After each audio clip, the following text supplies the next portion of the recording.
नमस्कार, मैं हूं मृत्युंजय कुमार झा और अगले आधे घंटे तक कमोडिटी मार्केट पर सबसे बड़ी कवरेज जारी है। हम आपको बताएंगे कि आज का बाजार कैसा है, क्यों है, कैसा रहेगा और साथ ही आपके लिए कमाई के मौके कहां पर बनेंगे। और आज की चर्चा में हमारे साथ 4 खास मेहमान जुड़ रहे हैं। हमारे साथ हैं अजय केडिया, केडिया कमोडिटी के एमडी, भाविक पटेल ट्रेडबुल्स के, मनोज झा हैं कामाख्या ज्वेल्स के और संदीप बजोरिया सनमिन ग्रुप के। आप सभी का बहुत स्वागत है।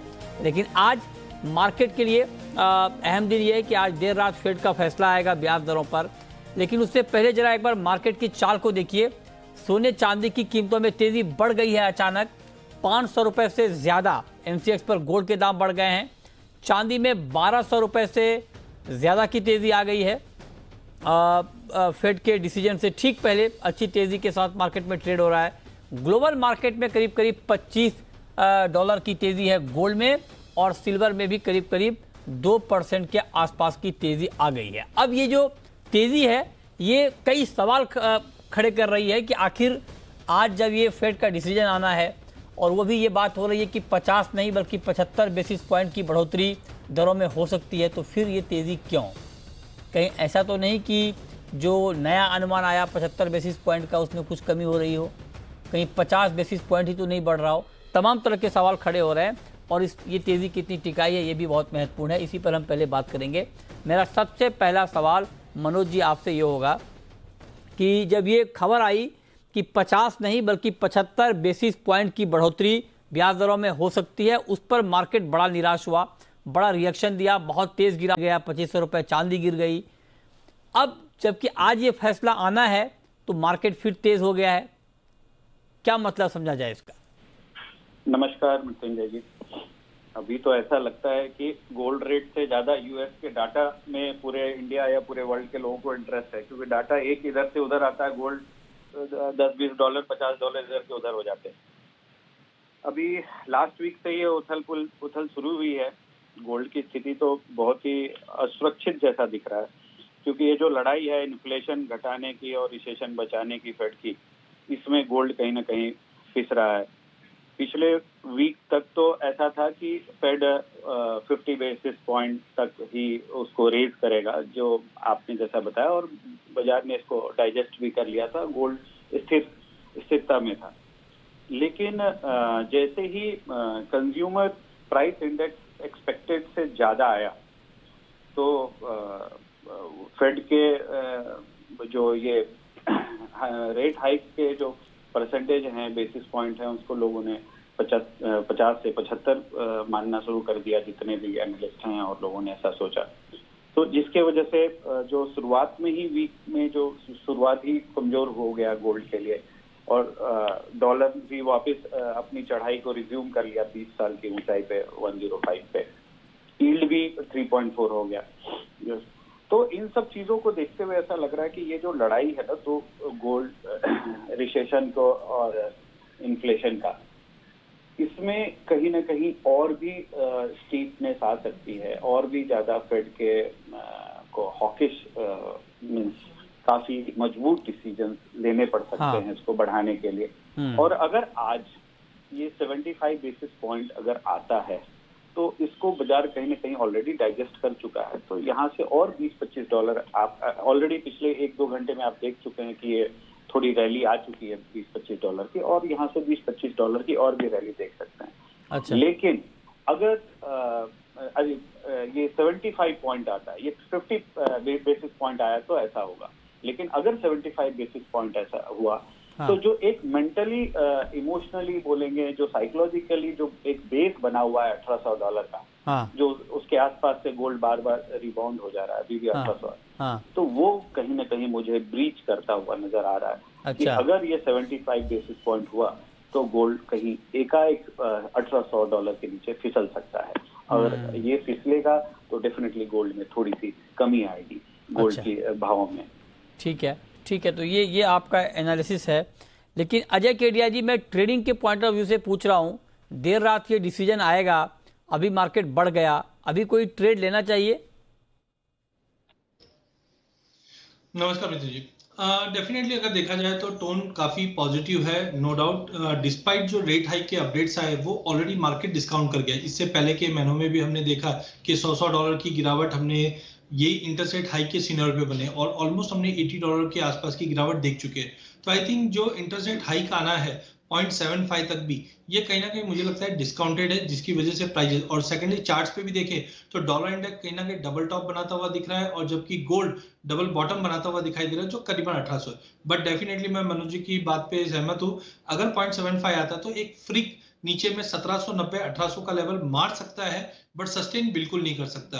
तो उसी को देखते हुए मुझे लगता है 50-500 की रेंज में लेके चलिए। 50-300 का स्टॉप लॉस है आपको मार्केट क्लोज होने से पहले पहले तक, क्योंकि इंपॉर्टेंट रेजिस्टेंट है वो 51,000 का है। तो मुझे लगता है 50-900 तक का लेवल मिल जाएगा, बट यहाँ पे रिस्क रिवॉर्ड रेशियो काफी मिनिमल है, लेके जरूर काम करना चाहिए, बिकवाली नहीं करनी चाहिए।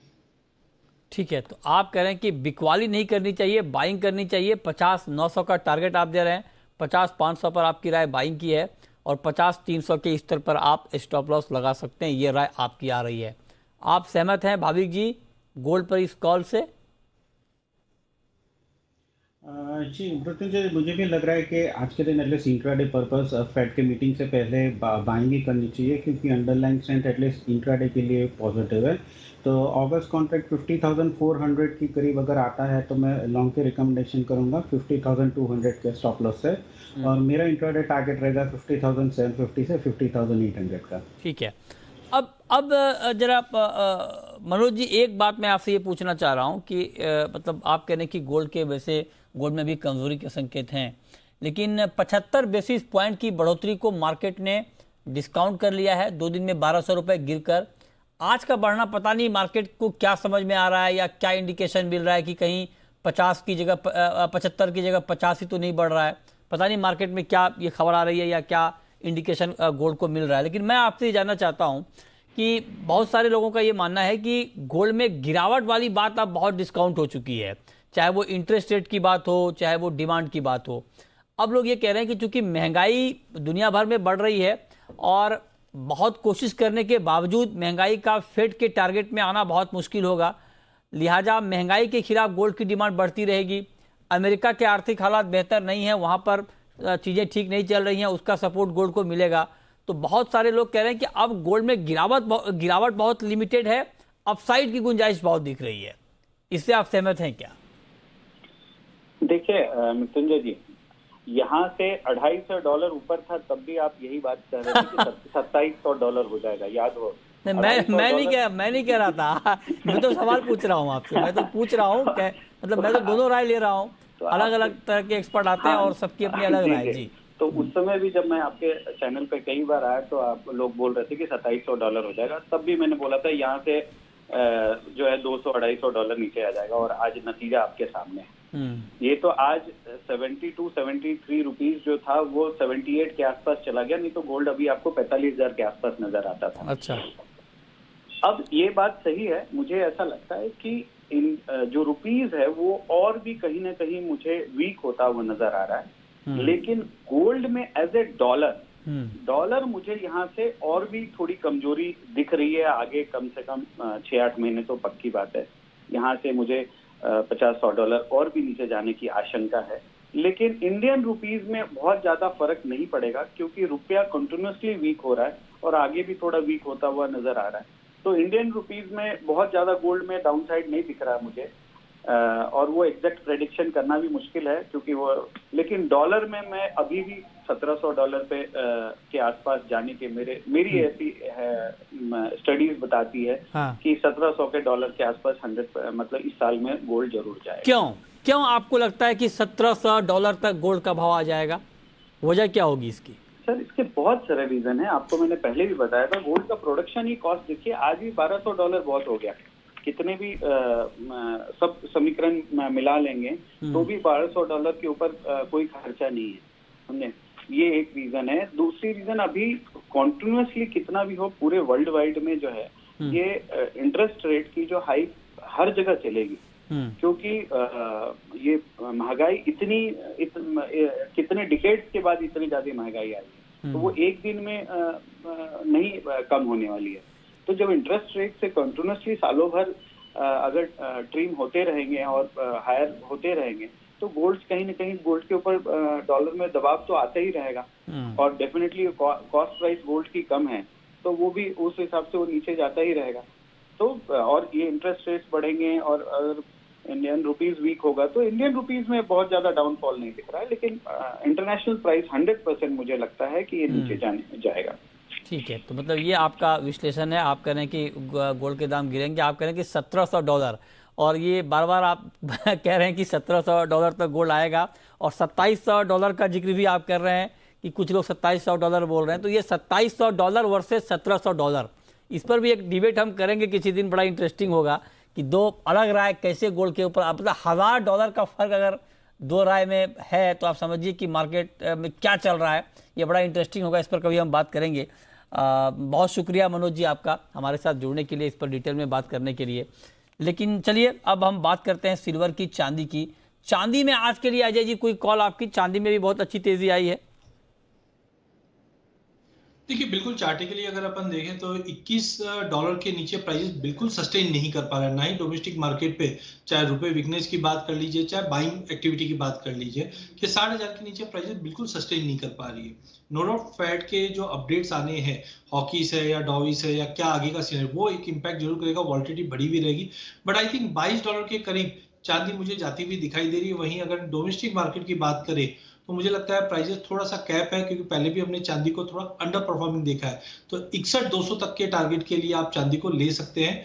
ओवरऑल एक चीज और मैं कहना चाहूंगा कि अगर गोल्ड को और सिल्वर को इन्फ्लेशन एडजस्टेड करके आप देखेंगे 1970 से अभी तक तो करीबन 50 साल के लो पे है। अच्छा, कहीं ना कहीं ये काफी इंपॉर्टेंट रहेगा गोल्ड सिल्वर के लिए, जो अगले 6 महीने वॉच करना चाहिए, जहां पे मुझे लगता है ये बड़ा फैक्टर रहेगा।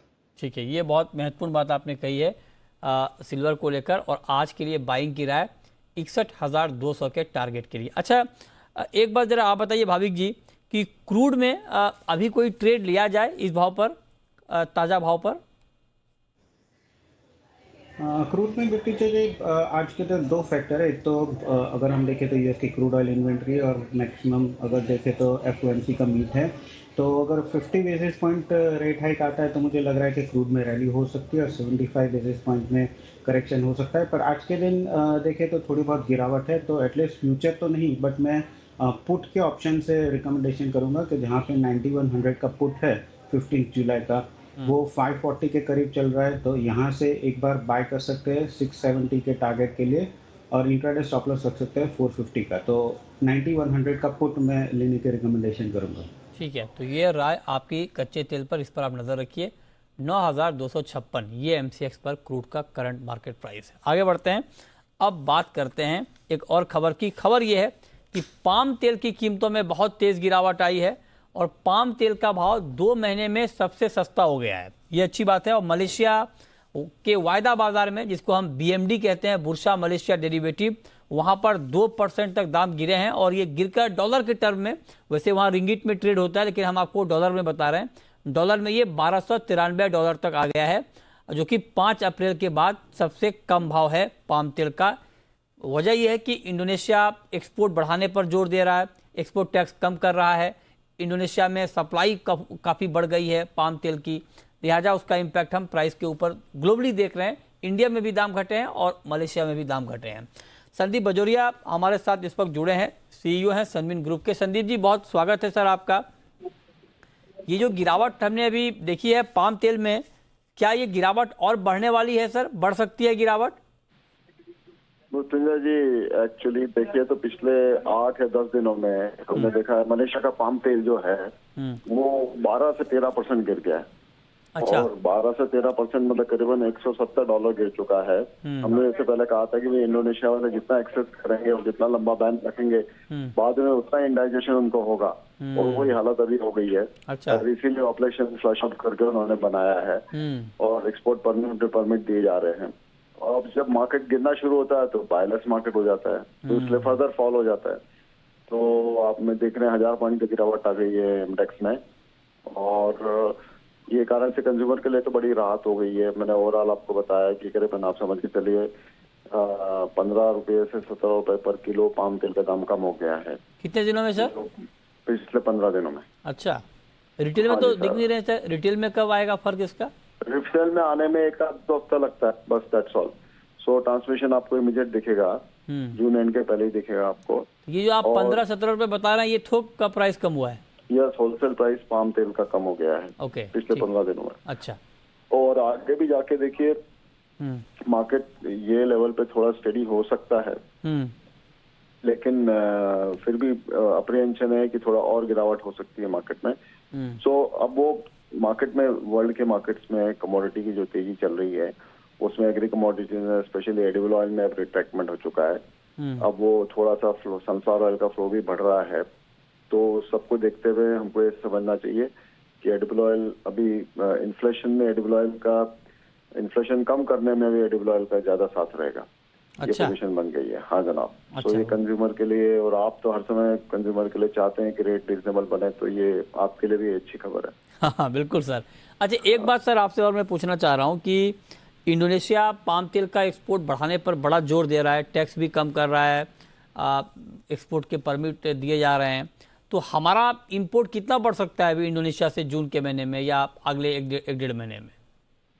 देखिए जून में तो अभी नियर बाय में वेसल्स का थोड़ा सा मारामारी है, लेकिन आगे जाके हमें जुलाई, अगस्त, सितंबर में हर महीने हमारा इंपोर्ट जो है पाम का मेरे ख्याल से करीबन 7 से 7.5 लाख टन हो जाएगा, और उसमें इंडोनेशिया का मेजर शेयर रहेगा। इंडोनेशिया से मेरे ख्याल से ये 7 से 7.5 लाख में, इंडोनेशिया से 3.5 से 4 लाख टन का रहेगा उसमें। अच्छा, हर महीने। अच्छा, हर महीने। ओके। हाँ जी। तो सर एक बात बताइए कि ये जो पाम तेल में गिरावट आई है, क्या ये जो आप गिरावट की बात कर रहे हैं, ये बाकी तेलों के दाम भी कम होंगे? सोया तेल, सरसों तेल, सनफ्लावर ऑयल? यस, सोया तेल में भी गिरावट आई है। जैसे पाम तेल में मैंने आपको बताया कि टोटल मिला के $200 की गिरावट आई है, तो आप समझ के चलिए सोया तेल में $120-25 की गिरावट आई है। सोया तेल जो $1875 चल रहा था वो $1850 चल रहा था, वो $1710-20 हो गया है। और सनफ्लावर ऑयल भी जो ऊपर में $2050-2075 चल रहा था, वो $1950-1925 हो गया। अच्छा। तो जहां पाम में $200 की गिरावट आई है, सोया में $130-140 की गिरावट आई है, और सनफ्लावर में भी $110-120 की गिरावट आई है। ओके, ओके, ठीक है। बहुत शुक्रिया सर आपका हमारे साथ जुड़ने के लिए और डिटेल में बताने के लिए कि आगे मतलब खाने के तेल की कीमतों के मोर्चे पर अच्छी खबर है कि आगे दाम कम हो सकते हैं, क्योंकि हालात बेहतर हुए हैं, इंपोर्ट बढ़ रहा है और ग्लोबली भी दाम कम हो रहे हैं, उसका इम्पैक्ट भी प्राइस के ऊपर पड़ रहा है। चलिए आगे बढ़ते हैं। चलिए अब हम शुरू करते हैं सवाल और जवाब। पहला सवाल है रोहन का, एमपी से। पूछिए Rohan ji. Good evening sir. Good evening, पूछिए। सर मेरा क्लियर से सवाल है सर, चना 5500 से 6000 हो जाएगा क्या इस बार? उसने एक हफ्ते से प्राइस को सपोर्ट मिल रहा है, ऊपर का 200-300 रुपए प्राइस प्लस भी हुआ है पिछले एक हफ्ते में। क्या लगता है कि 5500 से 6000 हो पाएगा इस बार? बताइए केडिया जी। देखिए चने के फंडामेंटल देखें तो काफी अट्रैक्टिव थे पिछले साल से ही, पर जिस ढंग से government intervention time to time रहा है, ये प्राइजेस पे अपसाइड को कैप रखा है। तो उम्मीद जरूर है कि दिवाली तक प्राइजेस बढ़ेंगे, बट 6000 के करीब जाना थोड़ा सा डाइजी है। बट ओवरऑल मुझे लगता है कि अगले 2-3 महीने, क्योंकि मानसून में भी इसका कंजम्पशन बढ़ जाता है और मानसून के तुरंत बाद फेस्टिवल डिमांड रहती है, बिल्कुल तेजी है। बट 6000 आई थिंक थोड़ा सा हाई रहेगा। आप 5800-5850 का एक इनिशियल टारगेट लेके चलें। ठीक है, ओके। अच्छा, मेटल मार्केट में आज के लिए भाविक जी आपका क्या व्यू है और मेटल में आपकी टॉप पिक क्या होगी? आज के दिन अगर टॉप पिक देखें तो मुझे एल्यूमिनियम सेल लग रहा है, क्योंकि अगर फंडामेंटल भी देखें तो मई में चाइना का अगर देखें तो आउटपुट जो था वो रिकॉर्ड था, हालांकि वहाँ पे लॉकडाउन था फिर भी। और दूसरा अगर बात करें तो एलएमई में भी इन्वेंट्री 20 ईयर्स के लो पे है, बट अगर कंजम्पशन देखें तो कंजम्पशन कहीं ना कहीं बहुत कम है, तो उसकी वजह से एल्यूमिनियम काफ़ी अंडर परफॉर्म कर रहा है। तो आज के दिन एल्यूमिनियम में मैं शॉर्ट की रिकमेंडेशन करूंगा। जून कॉन्ट्रैक्ट अराउंड 223.50, टारगेट रहेगा 218 का और स्टॉप लॉस रहेगा 226 का। ठीक है, ये आप नज़र रखिए। अच्छा अजय जी, नेचुरल गैस में बहुत ज़्यादा हलचल हुई है और आप देखिए कि अमेरिका में जिस तरह से एक्सपोर्ट में दिक्कत आ रही है यूएस से, उसके बाद यूएस में कल दाम बहुत गिरे, उसका इम्पैक्ट इंडियन मार्केट पर भी पड़ा, लेकिन यूरोप में दाम बहुत बढ़ गए। आज हालांकि मार्केट थोड़ा सा रेंज में ही ट्रेड कर रहा है, तो नेचुरल गैस में अभी क्या किया जाए? नेचुरल गैस में 3 बड़े इवेंट हुए हैं जिसकी वजह से ये उछाल और फॉल दोनों ही देखा हमने। पहला, यूएस की एक रिफाइनरी में जो एक्सप्लोजन हुआ उसकी वजह से सप्लाई डिस्टर्ब हुआ जो प्राइसेस को गेन किया। बट अब एक अपडेट आया है कि अगले 90 दिन के अंदर हम इस चीज को रिपेयर कर पाएंगे, जिसकी वजह से प्राइसेस में 2 दिन से फॉल भी था। बट अब बताया जा रहा है कि जो ओवरऑल सप्लाई डेफिसिट है वो 90 दिन में पूर्ति नहीं की जाएगी, जिसके चलते वेरी हाई डिमांड रहेगी और प्राइसेस में स्ट्रॉन्ग रिवर्सल हम इमीडिएट में देख पाएंगे। वहीं यूरोप के अंदर आप देखिए, रशिया से जो भी गैस सप्लाई होती थी वो पहले से ही बंद थी, और जो सप्लाई यूएस से हो रही थी अब वो भी कहीं ना कहीं खटाई में पड़ते हुए दिखाई दी, जिसकी वजह से हमने ये डिस्पर्शन देखा जहां पे यूएस गैस में तो गिरावट आई क्योंकि सप्लाई अब इंप्रूवमेंट होने वाली है, और वहीं यूरोप में तेजी बनी। बट ओवरऑल मेरा मानना है कि अभी भी वेरी हाई डिमांड की एक्सपेक्टेशन है। जिस ढंग से वेदर वार्मर हुआ है तो मुझे लगता है अगले 2-3 दिनों तक मार्केट में वापस गिरावट के तेजी का रुख कायम रहेगा। इधर भी हम लेके चल सकते हैं। उम्मीद है कि ये इमीडिएट जो टारगेट है वो रहेगा 585। प्राइसेस ने ऑलरेडी इसको टेस्ट कर दिया है, बट मुझे लगता है नेक्स्ट लेवल 605 का रहेगा। बट यहाँ पे शॉर्ट ना कीजिए, वापस प्राइसेस में गेन्स रहेंगे।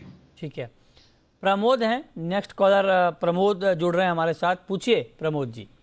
नमस्ते केडिया जी। जी पूछे केडिया जी, जुड़े हुए हैं हमारे साथ, पूछिए आप। हाँ, मैं केडिया जी से ये पूछना चाहता हूँ कि अपने एक तो अगस्त तक क्या गंवार 8,000 रुपए और धनिया 18,000 रुपए करवा दोगे कि नहीं करवा दोगे, क्या कैसे रहेगा? केडिया जी करवा सकते, केडिया अच्छा, मतलब आप ये कह रहे हैं कि केडिया जी मतलब करवा सकते हैं और करवा नहीं रहे हैं। बताइए केडिया जी क्यों नहीं करवा रहे हैं आप? मेरे कोई ऐसे है नहीं कि मैं खुद है ना ट्रेड करता हूं, और मैं एक डिस्क्लेमर, मेरी कोई पोजीशन भी नहीं है और ना मैं करता हूं ट्रेड इसमें। देखिए, फंडामेंटल और टेक्निकल काफी इंपॉर्टेंट होते हैं। गवार में नो डाउट मार्च से एक्टिविटी बढ़ी है, लेकिन जिस ढंग से थोड़े बहुत हमने इक्विटी मार्केट में फॉल या पीक मार्जिन उसकी वजह से वॉल्यूम्स में थोड़ा ड्रॉप हुआ है। बट एक नई डेवलपमेंट हुई है कल के दिन, यूएस के अंदर एक सरटैक्स लगाया गया है, जिसकी वजह से जो भी oil and gas company profit करती है वो उनको वापस प्रोडक्शन बढ़ाने में करना पड़ेगा, जिसकी वजह से आज कच्चे तेल में गिरावट भी है। अगर यूएस का प्रोडक्शन बढ़ता है, ये कहीं ना कहीं गवार दम के लिए अच्छा है, क्योंकि रुपए में भी गिरावट बढ़ी हुई है। तो अगस्त तक 8,000 थोड़ा सा भी टाइम है, 15-20 दिन में मानसून का और सोइंग की एक्टिविटी का पता चल जाएगा। बट हाँ, जिस ढंग से हम देख रहे हैं कि अदर प्राइसेस बढ़े हुए हैं, तो सोइंग एक्टिविटी में हम देख रहे हैं गवार का एरिया थोड़ा कम ही रहेगा, क्योंकि कपास, सोयाबीन इनमें रकबा बढ़ रहा है। बट ओवरऑल हमें लगता है 6400 का लेवल इमीडिएट टू ब्रेक है। अगर ये तोड़ता है तो हम 7,100 तक का लेवल इमीडिएट में कंजर्वेटिवली देख सकते हैं। वहीं गवार गम में 14.5 से 15 का लेवल देख सकते हैं। बट अगला 15 दिन मानसून, सोइंग, ये दो इंपॉर्टेंट है। जबकि एक्सपोर्ट डिमांड अच्छी रहने की उम्मीद है, क्योंकि यूएस का प्रोडक्शन अगले 3-4-6 महीने में अच्छा इंप्रूवमेंट करते हुए दिखाई देंगे। ओके, नेक्स्ट कॉलर हमारे साथ फरहान है, पूछिए Farhan ji. Good evening sir ji. Good evening. Sir ji, मेरा सवाल मेंथॉल पर ही होता है। मैं ये पूछ रहा हूँ कि इस साल रिकवरी तो मेंथॉल में मैं जहाँ रहता हूँ ओवरऑल सब में की जो है कमी है, यानी आप मान के चलिए 50-60% निकल रहा पिछले साल से, और कुछ खेतों में तो निकल ही नहीं रहा। तो हालात ये है, अब ये वॉल्यूम तो बढ़ी नहीं रहे एमसीएक्स के अंदर, क्या 1500 बिकेगा ना बिकेगा इस साल? भाविक सर से सवाल है, भाविक सर से बताइए। भाविक जी, मेंथा पर व्यू आपका?